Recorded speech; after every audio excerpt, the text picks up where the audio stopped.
terkait dengan transparansi di pemerintah daerah Kabupaten Banjarnegara.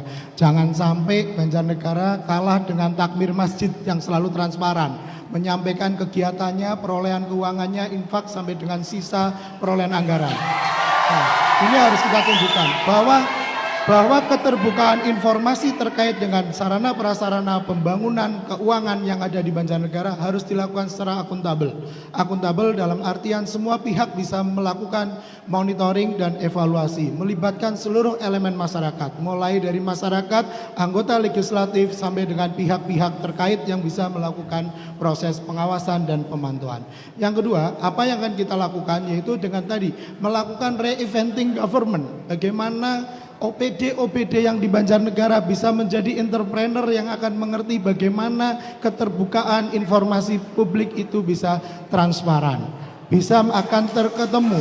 Kadang kita hanya menggunakan rutinitas yang sering kita lakukan, menyembunyikan berbagai macam program ketika program itu sebetulnya tidak dibutuhkan oleh masyarakat. Ini yang harus kita lakukan, transparansi itu bisa menjadi lebih baik. Selanjutnya, sebagai pemangku kebijakan ke depan, jangan sampai kita menjadi seorang penandatangan anggaran, mengeluarkan anggaran yang kita tanda tangani sendiri, yang akhirnya akan kita tanda tangani anggaran itu sendiri, yang akhirnya nanti akan masuk ke saku kita sendiri yang sebelah kiri. Sehingga kepentingan-kepentingan itu harus bisa terakomodir dengan baik sehingga tidak ada merasa yang paling menguasai dan yang paling memiliki. Kabupaten Banjarnegara akan sangat menyambut ke depan proses transparansi pemerintahan yang akan dilakukan sehingga masyarakat Banjarnegara bisa menjadi sehat, ekonominya kuat. Mas Fahmi? Tadi Mas Fahmi mau menambahkan tentang bagaimana contoh seorang pengusaha yang selalu diawali dengan kejujuran. Ikan busuk dimulai dari kepala, tapi ketika kepala itu busuk maka ekornya akan ikut busuk. Jadi bagaimana biar kepala itu bisa terjamin, tidak melakukan berbagai macam kegiatan yang menyebabkan Banjarnegara tidak bisa hebat. Terima kasih. Waktu masih cukup? Bapak, paslon 1 cukup? Baik. Baik, terima kasih. Kami persilakan untuk paslon nomor urut 2 dapat memberikan respon jawaban. Durasi waktu 1 menit dimulai saat Anda berbicara.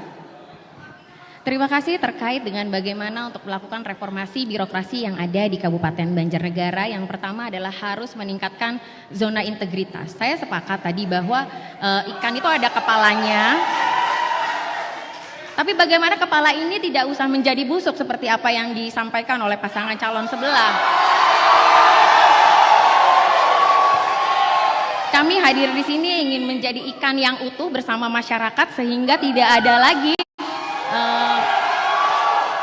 dengan menjaga salah satunya adalah integritas yang kami miliki. Dan yang kemudian adalah pemerintah harus berkomitmen melakukan transformasi digital.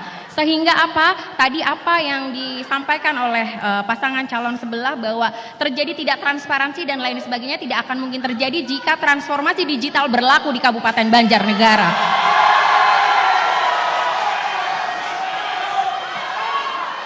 Mohon tenang. Baik. Mohon tenang. Waktu habis, terima kasih. Kami persilakan kembali tanggapan respon jawaban oleh paslon nomor urut 1. Waktu 1 menit dimulai saat Anda berbicara, silakan.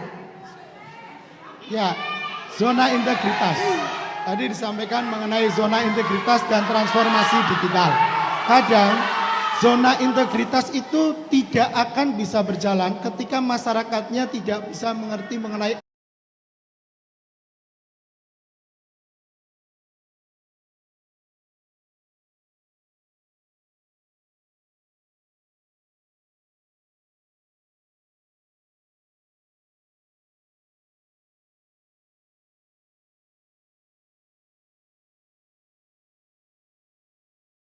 adab. Nah, adab ini yang perlu kita tinggalkan. Seperti tadi yang bisa kita sampaikan, bagaimana biar masyarakat bisa akan mengerti, mematuhi melalui zona integritas yang sudah dibuat. Apa fungsinya kita membuat zona integritas ketika pada pelaksanaan teknisnya zona integritas hanya merupakan pepesan omong belaka tanpa ada suatu acuan yang bisa dikerjakan. Transformasi digital, ya, transformasi digital memang perlu dilakukan, cuma kadang yang menjadi kendala adalah ketidaksiapan sarana prasarana penunjang dan SDM. Input yang jelek akan menghasilkan kesimpulan dan kebijakan yang jelek. Terima kasih. Baik, waktu habis. Terima kasih kepada paslon nomor urut 1. Baik hadirin semua, itu tadi serangkaian segmen keempat yang sudah kita sama-sama saksikan. Kita akan teruskan ke segmen berikutnya setelah pariwara berikut. Tetap di debat publik kedua.